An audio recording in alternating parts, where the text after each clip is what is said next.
En este video vamos a repasar placas histológicas sobre el sistema nervioso, empezando por ganglios simpáticos y de la raíz dorsal. Aquí se ilustra un ganglio simpático sometido a una impregnación argéntica y teñido con una coloración de contraste hematoxilina-eosina. La ventaja de esta preparación es que pueden verse varios haces bien definidos de fibras nerviosas. Aquí podemos ver en FN. Y abundantes estructuras circulares grandes, los cuerpos celulares en CC, de las neuronas postsinápticas. También se observan patrones desordenados de fibras nerviosas, además de un examen minucioso de los somas neuronales, permite comprobar que algunos emiten varias evaginaciones. Por lo tanto, estas son neuronas multipolares, una que está adentro del rectángulo, como se muestra con mayor aumento. En general, el tejido conjuntivo no es visible en un preparado con impregnación argéntica, aunque puede identificarse como consecuencia de su ubicación con respecto a los vasos sanguíneos, como podemos ver en la imagen VS, en particular en la parte superior de esta figura. La siguiente placa nos muestra los somas neuronales en los ganglios postsinápticos suelen ser grandes, y el que está rotulado aquí presenta varias evaginaciones, como podemos ver en la letra E. Además, el soma neuronal contiene un núcleo en la letra N, esferoideo grande y pálido, que a su vez posee un nucleolo en NL, esférico muy bien teñido. Estas características, a saber, un núcleo voluminoso que se tiñe pálidamente por su cromatina muy extendida, y un núcleo grande son indicativos de una célula activa en la síntesis proteínica. En el soma también se observan acumulaciones de lipofucsina, la letra L, un pigmento amarillo oscurecido por la plata, debido al gran tamaño del soma neuronal. El núcleo no siempre está incluido en el corte. En este caso, el soma aparece como una masa citoplasmática redondeada. Las siguientes placas que vamos a ver también pertenecen a los ganglios simpáticos y de la raíz dorsal. Pero, en primer lugar, los ganglios de la raíz dorsal se diferencian de los ganglios autónomos de varias maneras. Mientras que estos últimos contienen neuronas multipolares y conexiones sinápticas, los ganglios de la raíz dorsal contienen neuronas sensitivas pseudo-unipolares y no presentan conexiones sinápticas. En esta microfotografía se muestra parte de un ganglio de la raíz dorsal teñido con hematoxilina-eosina. La muestra incluye el borde del ganglio, donde está cubierto por tejido conjuntivo en TC. El ganglio de la raíz dorsal contiene grandes cuerpos celulares, señalado en CC, dispuestos en agrupaciones muy juntas. Además, entre las agrupaciones celulares y su alrededor hay muchas haces de fibras nerviosas, señalado en FN, como podemos observar aquí. La mayoría de los haces de fibras señalados se han cortado en sentido longitudinal. En la segunda placa de la derecha, con un aumento mayor del mismo ganglio, los componentes de la fibra nerviosa muestran su estructura característica, a saber, un axón en la letra A, como podemos observar, ubicado centralmente y rodeado por un espacio con mielina, que en este caso no está señalado, el cual a su vez está limitado en su borde externo por una delgada lámina citoplasmática de neurolinema, es decir, donde se encuentran las puntas de las flechas. Los somas de las neuronas sensitivas muestran núcleos en la letra N, grandes, esféricos y pálidos, y también nucleolos señalados en NL que se tiñen intensamente. En esta preparación teñida con hematoxilina-eosina también se observan los núcleos de las células satélites señalados con CSAT, que rodean por completo el soma neuronal y son continuas con las células de Schwann, que revisten el axón. Obviese que el tamaño menor de estas células con respecto al de las neuronas, también podemos observarlos en esta placa. Las acumulaciones celulares con respecto epitelial, también llamadas asteriscos, bueno, aquí podemos observarlas en asteriscos, dentro del ganglio corresponden a vistas frontales de células satélite donde el corte tangencial las incluyó, pero apenas rozó el soma neuronal. Siguiendo con las láminas, la siguiente que toca revisar es el nervio periférico. Aquí también tendremos 4 placas, iniciando por las 2 primeras en la región izquierda de su pantalla. En este corte transversal se observan varios fascículos de fibras nerviosas señalados con FFN. La cubierta externa de todo el nervio es el epineuro, señalado aquí con EPI. La capa de tejido conjuntivo denso que se toca cuando un nervio ha quedado expuesto durante una disección también se puede observar. El epineuro también es parte de la cubierta más externa de los fascículos individuales. Posee vasos sanguíneos señalados con VS y puede contener algunos adipocitos. Además, también en general, el tejido adiposo está señalado aquí en la placa como TA, se encuentra alrededor del nervio. La figura de la derecha muestra con mayor aumento el tabique del perineuro, marcado con flechas en la imagen de la izquierda, que a su vez ahora está rodeada y dispuesta en forma vertical. La capa que se encuentra debajo del epineuro y que rodea directamente el fascículo de las fibras nerviosas es el perineuro, aquí señalado con PE, como podemos observar. Como se observa en el corte transversal del nervio, los núcleos de las células perineales aparecen aplanadas y alargadas. En realidad se está viendo de perfil y pertenecen a células planas que también están de perfil. De nuevo, como se advierte por la distribución de los núcleos, se puede comprobar que el perineuro tiene solo unas pocas células de espesor. El perineuro es una capa especializada de células y material extracelular cuya disposición no es visible con los cortes teñidos con hematoxilina y eosina. A su vez, el perineuro, señalado con PE, y el epineuro con EPI, se distinguen bien en el área triangular formada por el perineuro divergente de los 2 fascículos nerviosos contiguos. La mayoría de las fibras nerviosas incluidas en la figura de la derecha son mielínicas, y dado que el nervio está seleccionado de forma transversal, las fibras nerviosas también son visibles en este plano. Cuando se observan en un corte transversal, adoptan un aspecto característico. Ahora bien, cada fibra nerviosa presenta un axón señalado con la letra A en las placas histológicas de ubicación central, que se encuentra rodeado por un espacio de mielina señalado con la letra M, en el cual puede retenerse algún precipitado de disposición radial, como ocurre en esta muestra. En la parte externa del espacio de mielina se aprecia un borde citoplasmático delgado que representa el neurilema, en ocasiones el núcleo de una célula de Schwann. También se puede observar en la placa como SS, parece posarse sobre el neurilema, como se muestra en la ilustración. El borde superior de la semiluna nuclear pareciera ocupar el mismo plano que el neurilema en la letra NI. Esta característica permite identificar el núcleo como perteneciente a una célula de Schwann. Así también otros núcleos no están relacionados con el neurilema, sino que más bien aparecen entre las fibras nerviosas. Tales núcleos pertenecen a los escasos fibroblastos señalados en la imagen con la letra F del endoneuro. Este último es el delicado tejido conjuntivo que hay entre las fibras nerviosas individuales. Es muy escaso y contiene a los capilares señalados con la letra C del fascículo nervioso. Siguiendo pues con el nervio periférico, tenemos otras 2 placas más que indican en la microfotografía de la izquierda. Se muestra el borde de un fascículo nervioso seleccionado en sentido longitudinal. Una porción del mismo fascículo nervioso se muestra con mayor aumento en la microfotografía de la derecha, como se puede observar en el enfoque 640X. El límite entre el epineuro, es decir, entre EPI, y el perímetro no están bien definidos. Dentro del fascículo nervioso, las fibras nerviosas exhiben un patrón de ondas característico.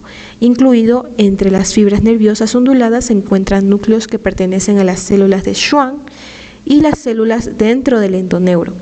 Un mayor aumento permite identificar muchos componentes específicos de los nervios. Como podemos observar en las fibras nerviosas marcadas con FN, se muestran en un corte longitudinal.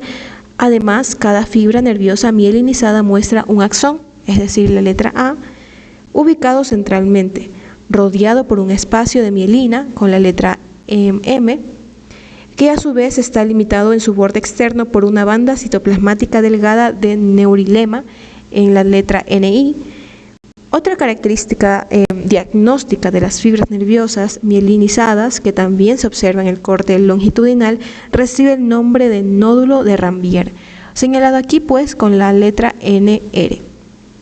Aquí es donde se encuentran los extremos de las dos células de Schwann. Desde el punto de vista histológico, el nódulo aparece como una constricción del neurilema y algunas veces la constricción está marcada por una banda transversal, como en la figura de la derecha. Es difícil determinar si los núcleos marcados con la letra N, mostrados aquí, pertenecen a células de Schwann o fibroblastos endoneurales. Y continuando, pues tenemos una placa histológica de cerebro, la cual pertenece a la lámina 29. Aquí podemos ver en esta microfotografía, se muestra una vista de corteza cerebral, también denominada CC, que con muy poco aumento incluye todo el espesor de la sustancia gris y una pequeña cantidad de sustancia blanca. En la parte inferior, la sustancia blanca contiene muy pocas células por unidad de área. Estas son células de la glía porque los somas neuronales están presentes en la corteza. La corteza cubierta por pía madre, es decir, PM. También puede apreciarse una vena aquí en el centro de la imagen y de menor calibre que está introduciendo en la sustancia cortical. Las 6 capas correspondientes de la corteza están separadas por líneas de puntos que solo sirven como marcas aproximadas de los límites. Cada capa se distingue según el tipo de célula predominante y la disposición de las fibras, es decir, las fibras del axón y dendritas. Salvo que se tiñan de manera específica, las fibras no pueden usarse como ayuda adicional para la identificación de las capas. En lugar de ello, la delimitación de las capas, como se identifica aquí, se basa en los tipos celulares y más específicamente en la forma y el aspecto de las células. Las 6 capas de la corteza se denominan y se escriben como capa plexiforme o capa molecular, esta de aquí. Está compuesta principalmente por fibras que en su mayoría discurren paralelas a la superficie y por una escasa cantidad relativa de células, la mayoría de las cuales son células neurogliales y algunas cuantas células horizontales de Cajal. La segunda capa, la número 2, también llamada capa celular piramidal pequeña o capa granulosa externa, consiste principalmente en pequeñas células piramidales y células granulares, también denominadas células estrelladas. La tercera capa que podemos observar es la capa celular piramidal media o también llamada capa de las células piramidales externas. No está claramente separada de la capa 2, como se puede observar, pero las células piramidales son de algún modo más grandes y poseen una forma piramidal típica. Continuando pues, la cuarta capa, la capa granulosa o capa granulosa interna, se caracteriza por la presencia de muchas células granulares pequeñas, también llamadas células estrelladas. La quinta capa pues sería la capa de células piramidales grandes o también llamada capa interna de células piramidales. Contiene células piramidales que en muchas partes del cerebro son más pequeñas que las células piramidales de la capa 3, pero en el área motora son muy grandes y se denominan células de Betz. La última capa, la capa 6, o también llamada capa de células polimorfas, contiene células con diferentes formas, muchas de las cuales tienen un uso fusiforme. Estas células se denominan células fusiformes. Además de las células piramidales, de las células granulosas y las células fusiformes, en la corteza cerebral están también presentes otros 2 tipos de células que no se reconocen en este preparado. Las células horizontales de Cajal, que solo están presentes en la capa 1 y emiten sus evaginaciones de forma lateral, y las células de Martinotti, que emiten sus axones hacia la superficie en sentido opuesto a los de las células piramidales. Continuando pues, tenemos una unas pares de placas de cerebelo, en la cual vamos a empezar por la placa de la izquierda. La corteza cerebelosa tiene el mismo aspecto sin importar qué región se examine. En esa placa se puede observar con poco aumento del cerebelo, la capa más externa, la capa molecular, también denominada aquí como MOL, se puede observar en la placa. Debajo de esta se encuentra la capa granulosa, también marcada aquí como GR, que se tiñe intensamente con hematoxilina. Estas dos capas en conjunto constituyen la corteza del cerebelo, profunda con respecto a la capa granulosa, que se encuentra en otra región que se tiñe poco con hematoxilina y, excepto por la ubicación, no muestra características histológicas distintivas.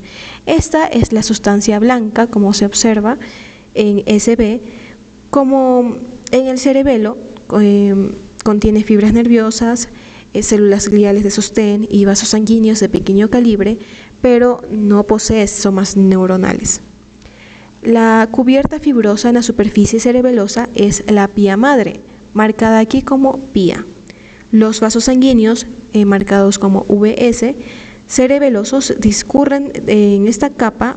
El área rectangular se muestra con mayor aumento en la figura de la derecha. Esta área de aquí se aumentó en un enfoque de 400x y es la imagen que pueden observar a la derecha, la cual en el límite entre las capas molecular y granulosa se encuentran los grandes somas de las células de Purkinje, marcados aquí como PKJ, que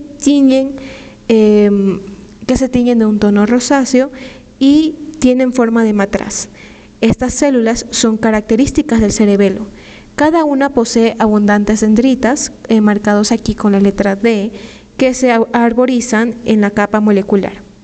La célula de Purkinje tiene un solo axón que no suele ser evidente en los cortes teñidos con hematoxilina y eosina. Esta fibra nerviosa representa el comienzo de las eferencias cerebelosas. En la figura se observa relativamente pocos somas neuronales. Los de las células en cesta, aquí marcados como CCE, en la capa molecular, están muy separados unos de los otros y en el mejor de los casos muestran solo una pequeña cantidad de citoplasma que rodea el núcleo. En cambio, la capa granulosa presenta un aspecto general azul, moteado por la tinción con hematoxilina y eosina de muchos núcleos pequeños. Estas pequeñas neuronas, denominadas células granulosas, reciben los impulsos que provienen de otras partes del sistema nervioso central y envían axones hacia la capa molecular, donde se ramifican en forma de una T para poder entrar en contacto con las dendritas de varias células de Purkinje y en cesta.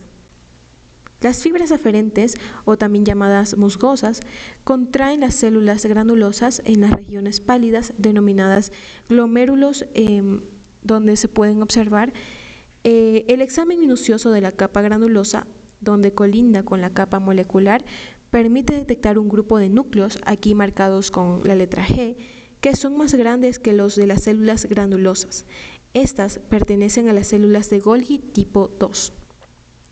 Siguiendo pues con un par de placas de cerebelo, tenemos aquí una figura que se ha teñido con un procedimiento de impregnación argéntica.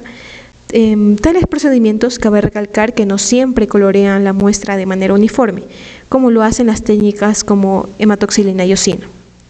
Entonces observamos que la parte de la capa molecular a la derecha es mucho más oscura que la parte izquierda. Un área rectangular a la izquierda, como podemos observar, se ha seleccionado para su estudio con mayor aumento en la figura inferior derecha.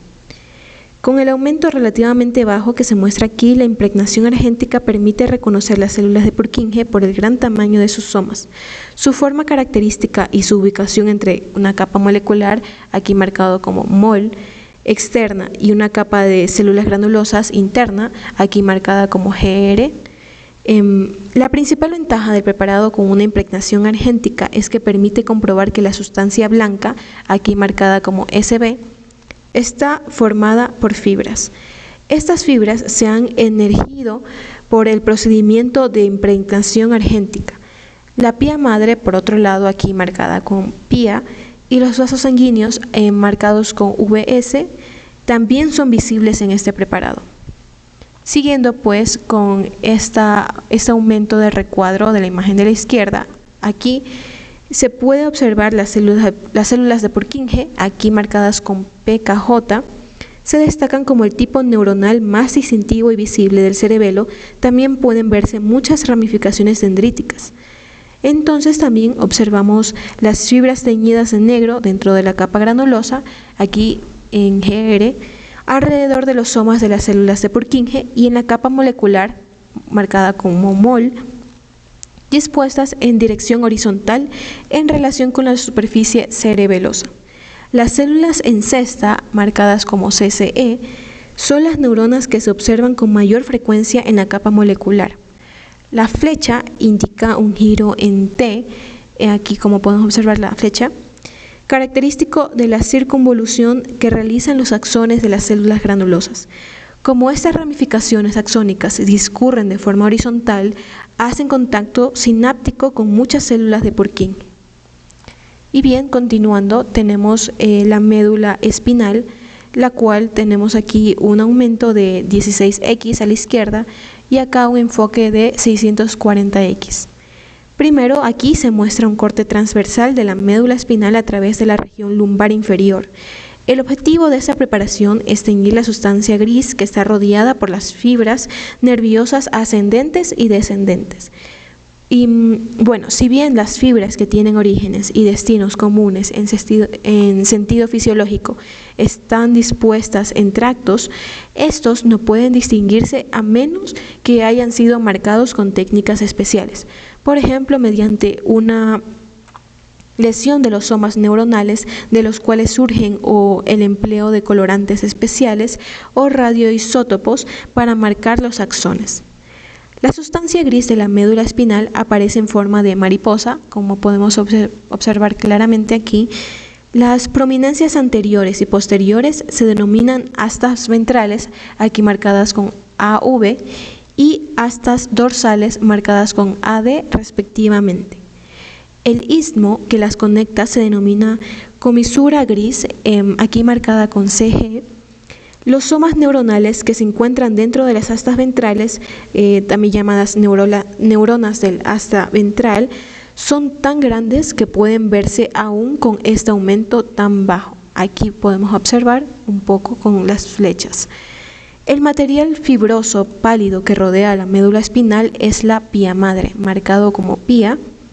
Sigue estrechamente la superficie de la médula espinal y se sumerge en la gran fisura ventral, también llamada como FV, aquí podemos observar, y dentro de los surcos menos profundos también. Los vasos sanguíneos están presentes en la pía madre, como observamos, todo esto es la pía madre. Algunas raíces dorsales, aquí marcados como RD, de los nervios espinales, o también llamados raquídeos, están incluidas en este corte. Ahora bien, en la imagen de aquí en medio se puede observar una placa histológica con una tinción de impregnación argéntica en un aumento de 640X. Este preparado muestra una región del asta ventral donde el núcleo, aquí marcado como N, de la célula del asta ventral, también llamada como neurona ventral motora, se ve como una estructura grande, esferoidea y pálida dentro del soma. La célula del asta ventral posee varias evaginaciones visibles. Algunos otros núcleos pertenecen a las células de la neuroglia. El citoplasma de estas células no es visible. El campo restante corresponde a células, fibras nerviosas, células gliales, cuya organización es difícil de interpretar. Este conjunto recibe el nombre de neurópilo, aquí marcado como NP. Siguiendo pues, aquí tenemos el asta ventral de la médula espinal con un preparado de azul de toluidina. Este preparado de la médula es una región comparable con la imagen de la izquierda, donde se observan 3 células de las astas ventrales, también llamadas motoneuronas ventrales, como consecuencia del plano de corte. Solo 2 de estas muestras, un núcleo pálido con la letra N aquí, como podemos observar, con nucleolos oscuros en el centro. El azul de toluidina revela los cuerpos de Nissl, aquí marcados como CN en cada célula respectivamente, que aparece como grandes motas oscuras en el citoplasma. Los cuerpos de Nissl no se extienden dentro del cono axónico. El axón abandona el soma a la altura del cono axónico. Aquí también son visibles los núcleos de las células neurogliales, aquí marcados como NN. Y bueno, eso ha sido todo por el video de hoy de las placas histológicas del sistema nervioso, tanto central como periférico.